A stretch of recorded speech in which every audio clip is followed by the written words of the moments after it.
Bem-vindos, amigos, a mais um vídeo da área 151, o Bunker do Zé. E nesse vídeo a gente vai bater um papo sobre um anúncio que a Airbus fez essa semana de um A380 que vai levar a bordo um motor a hidrogênio.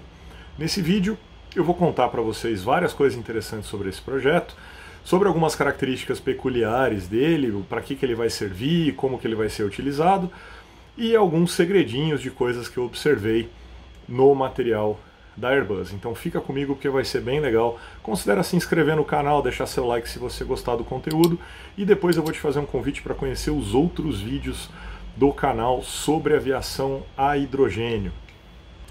Esse A380 ele se propõe a ser um demonstrador tecnológico. Então nesse vídeo eu vou mostrar para vocês para que ele serve, como que ele vai funcionar, por que ele vai ser desse jeito que vocês estão vendo aí na foto, com o motor aqui atrás, em vez do motor na asa, e o que nos aguarda num futuro próximo aí sobre aviação a hidrogênio e sobre aviação com combustíveis alternativos. A Airbus ela já apresentou pra gente ano passado e no ano retrasado o Zero E, sobre os quais tem vídeos aqui no canal. Eu vou deixar sempre os cards aqui em cima para vocês olharem e depois o link na descrição. E esses aí são os 3 primeiros conceitos de possíveis aviões a hidrogênio que a Airbus anunciou para o mercado ano passado. Já o A380, ele pode servir, e é a ideia da Airbus nesse A380, que ele sirva como um demonstrador tecnológico, por causa de algumas características importantes. Ele pode ser uma plataforma multimodal interessante. Eles pretendem que esse A380 use um motor que queime hidrogênio, ao contrário de alguns conceitos que utilizam o hidrogênio na célula de combustível para gerar eletricidade. Serão 4 tanques de hidrogênio líquido, e eu já expliquei lá no outro vídeo qual a diferença da utilização do hidrogênio líquido para o hidrogênio gasoso, e um sistema de distribuição de hidrogênio líquido e de gaseificação desse hidrogênio para que ele possa ser então queimado nesse motor de combustão interna. Esse anúncio da Airbus ele foi feito em conjunto com o grupo CFM. O grupo CFM ele é uma joint venture, ele é 50% Safran e ele é 50% GE, que é a General Electric, que já tem tanto um como o outro tem ampla experiência já no desenvolvimento de motores e de sistemas aeronáuticos. Então todo mundo junto vai fazer esse Airbus com o motor a hidrogênio para fins de pesquisa. Isso é muito importante que fique claro. Eu já vou explicar um pouquinho mais para vocês o que eu quero dizer com isso. Aqui, o que eu queria chamar a atenção é justamente a linha do tempo, aqui no eixo X, e no eixo Y, o TRL, que é o nível de maturidade tecnológica, é o Technology Readiness Level. A gente já falou sobre ele lá no vídeo do Ingenuity, em que eu mostrei para vocês porque que o Ingenuity ele é um veículo de demonstração tecnológica e não um veículo para executar pesquisas lá em Marte. Vale lembrar também que o Tupolev 155, já nos idos de 1988, fez voos movidos a hidrogênio. Então ele já tinha uma maturidade tecnológica lá nos idos de 88 bastante alta, afinal de contas ele foi testado no ambiente operacional, que é o que o TRL-9 pede. Agora a Airbus está pavimentando novamente esse caminho, então começando aqui com pesquisa e desenvolvimento, estudos de viabilidade, que é o programa Zero E, testes em solo desse motor, o demonstrador tecnológico, que é de quem a gente está falando hoje, que é o A380, que vai subir essa maturidade dessa tecnologia aqui para o TRL 6 e 7, para que em algum momento, lá por volta de 2035, talvez a gente tenha aí aviões operando com hidrogênio como seu combustível principal. Para que isso seja possível, uma das tecnologias embarcadas nesse projeto é um tanque criogênico que tem uma tecnologia muito parecida com a tecnologia do famoso copo Stanley ou da sua garrafa térmica de café, que é o isolamento a vácuo. São 2 invólucros, 2 vasos de pressão um dentro do outro, que usam o princípio de Dewar, que é o princípio de isolamento a vácuo, né, para que esse tanque continue criogênico e utilizando a menor quantidade de energia possível para manter esse hidrogênio no seu estado líquido e para controlar a sua evaporação, tanto no caso nominal como no caso de falha. Existem então sistemas aqui de aquecimento, sistemas de medição de nível, sistema de extração de gases. Eu quero que vocês lembrem disso aqui numa coisa que eu vou comentar daqui a pouquinho. E um sistema de amortecimento, assim como as garrafas térmicas, algumas, as boas também têm, né, para que esse vaso de pressão não se quebre. Algumas inclusive são feitas de vidro, mas o copo Stanley é de alumínio, mas ele tem um invólucro de vácuo lá dentro para manter a sua bebida gelada ou quente durante várias horas. O que eles pretendem medir com esse A380? O envelope operacional desse motor, ou seja, a quais temperaturas ele funciona, a quais altitudes que ele funciona, a quais velocidades que ele funciona. Gerar as tabelas de tração por altitude, por temperatura, por velocidade e por quaisquer outras variáveis de interesse. Isso é conhecido na aviação como deck do motor. É como se fosse um baralho de cartas com várias tabelas. Isso pode ser n-dimensional, tal qual a complexidade que se deseja desse projeto, desse modelo do motor, né? Os regimes operacionais, em subida, em cruzeiro, em descida, observação de problemas, o que deu errado, se o motor apagou, se o motor não apagou e o que aconteceu. Características de acionamento e de reacionamento desse motor em voo, então é possível reacionar esse motor em voo e no solo, quais são as dificuldades de fazer esse motor pegar. Medir as emissões desse motor de NOx, água, se ele vai fazer mais ou menos contrails do que os motores atuais, os níveis de ruído desse motor, os níveis de vibração desse motor, e uma coisa muito importante que é o IFTD, que é o In-Flight Thrust Determination, que é medir em voo quanto de fato esse motor dá de potência e de tração em diferentes regimes. E também a resistência à água, gelo, chuva, tudo isso para atender os requisitos, né, de um motor aeronáutico tradicional. Aqui a gente pode ver um pouco da arquitetura de como esse motor vai ser instalado. Então vai ser instalado uma espécie de mini asa aqui nas costas do A380. Então claro que essa região vai ter que ser muito reforçada e vai ter uma aerodinâmica também a ser levada em consideração, né? Mas que não deve atrapalhar o fly-by-wire do A380, que é super robusto.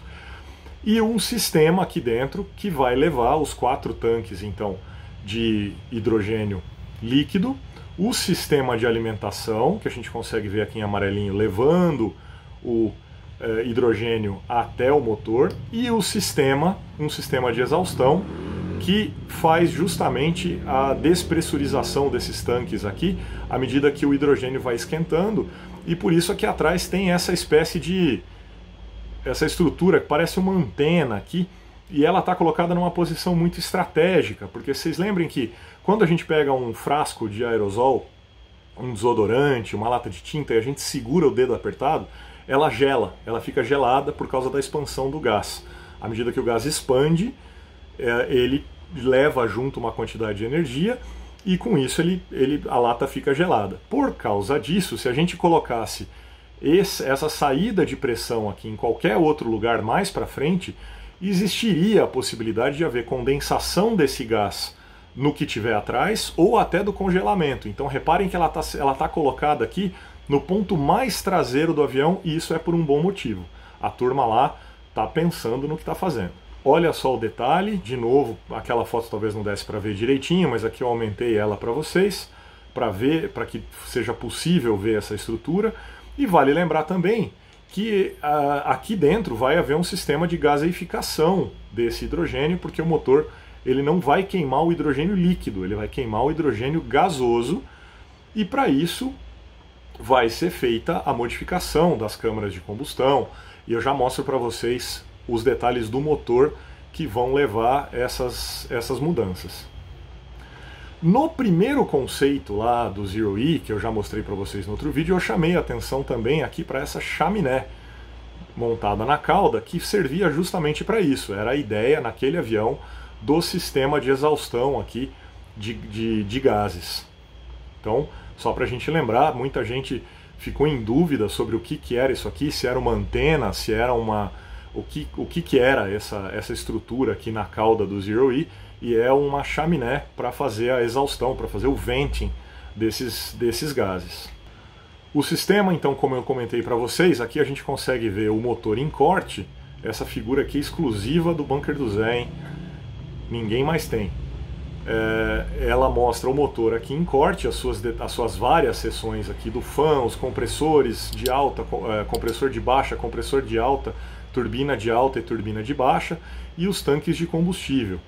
Mais uma ilustração de como esse motor vai ser montado lá nesse A380 para fazer essa pesquisa toda. E por fim, daí a gente pode se perguntar o que muda no motor, Zé? O que precisa mudar nesse motor para que ele consiga queimar hidrogênio? Pois bem, pelo menos nessas 3 coisas eles vão mexer. A primeira delas é o sistema de distribuição de combustível e da câmara de combustão, que vocês podem ver mais em detalhe agora nesse vídeo. Então, para receber o hidrogênio, para queimar o hidrogênio, as câmaras de combustão e o sistema de distribuição de combustível vão ter que ser alterados. As turbinas de alta pressão também vão ter que ser alteradas, afinal de contas, a temperatura de queima do hidrogênio é mais alta e os níveis de pressão são outros, então elas vão ter que ser otimizadas para receber a saída da câmara de combustão. E eu imagino que as turbinas de baixa pressão também vão precisar de alguma alteração para fazer esse motor funcionar. Tudo isso vai ser construído em volta desse motor, que é um motor que já existe, é um motor já consagrado na aviação executiva, mas que vai receber todas essas modificações para que essa pesquisa possa ser feita. Aqui atrás, obviamente, vai ser feito um reforço estrutural, mas a ideia de usar o A380 é de aproveitar o seu grande volume interno, de ser uma plataforma de teste robusta, conhecida, com sistema de fly-by-wire conhecido e que permita embarcar aqui tanto o time de engenharia e os flight test engineers, né, os engenheiros de ensaio, como toda uma suíte de medição que vai ser utilizada para levantar as características desse motor. Vale lembrar também que isso não é uma invenção da Airbus. Usar avião para teste de alguma coisa pendurada nele é uma coisa relativamente antiga. Aqui a gente consegue ver pelo menos 4 exemplos, que são exemplos mais modernos. Desde lá da época da Segunda Guerra o pessoal já fazia isso. Então aqui à esquerda a gente tem um 757 que leva a bordo aqui a aviônica e os sistemas de controle de voo do F-22 para fazer ensaio em voo. Um 747 da Pratt & Whitney que leva o motor pendurado aqui, bem parecido com a A380 para fazer também ensaio desse motor. Um Ilyushin 76, que aqui a coisa começa a ficar interessante, porque eles tiraram um dos motores a jato, tiraram um dos turbofans e instalaram um motor turboprop, quase um open rotor aqui, contrarrotativo para fazer ensaio. E aqui o nosso querido Brasília, o Embraer 120, com um motor também aqui na cauda para fazer o levantamento das características desse motor turboprop. Quais são os grandes desafios desse design do A380 para fazer isso funcionar?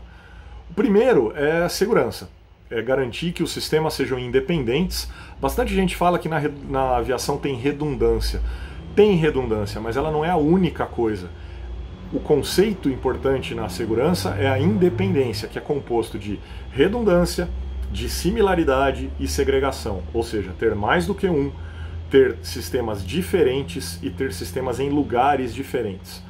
Isso tudo cabe dentro de um processo que é conhecido como Safety Assessment, que usa ferramentas como árvore de falha, análise de falha e outras ferramentas de projeto para garantir a robustez, né, desse avião, que são muito conhecidas na indústria, e a gente pode falar sobre isso num vídeo separado, prometo para vocês que eu vou fazer.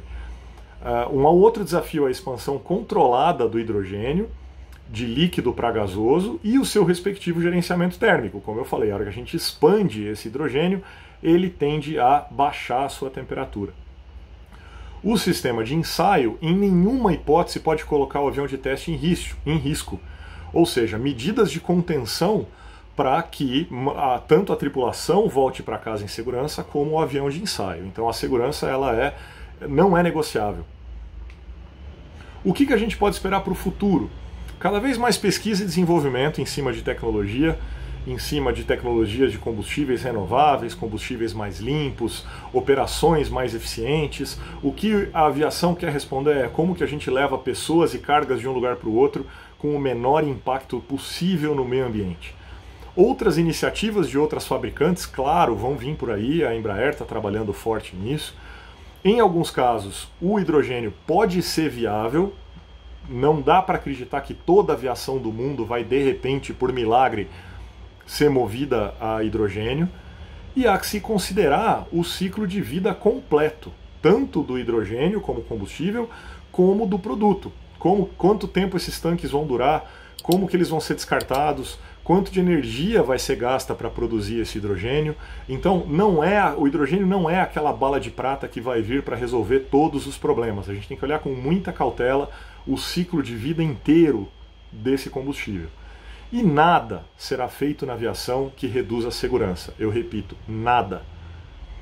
Toda essa pesquisa está sendo feita para descobrir de antemão quais são os problemas que têm que ser resolvidos. A gente não vai ver um avião a hidrogênio voando sem que ele tenha o mesmo nível de segurança da aviação que ela tem hoje, se não mais.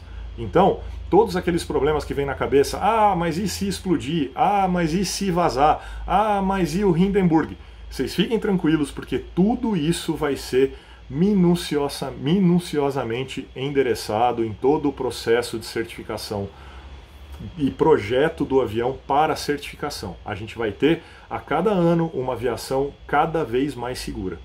E aí, para finalizar, eu convido vocês a conhecer o canal, a conhecer a Área 51, um canal que tenta levar um conteúdo um pouco mais técnico sobre aviação, sobre quem projeta avião, e convido vocês a conhecer os outros vídeos sobre os aviões a hidrogênio da Airbus, e eu vou deixar um link também para o Aerocast, para o canal do Gabriel Toledano, que a gente fez um vídeo junto no passado, foi um dos primeiros vídeos que eu fiz com outro parceiro de YouTube, ficou bem legal, eu vou deixar o link aqui para vocês, para quem não conhece, conhecer o canal Aerocast, lá do Gabriel Toledano, e conhecer melhor a Área 51 também. Sejam muito bem-vindos e até o próximo vídeo.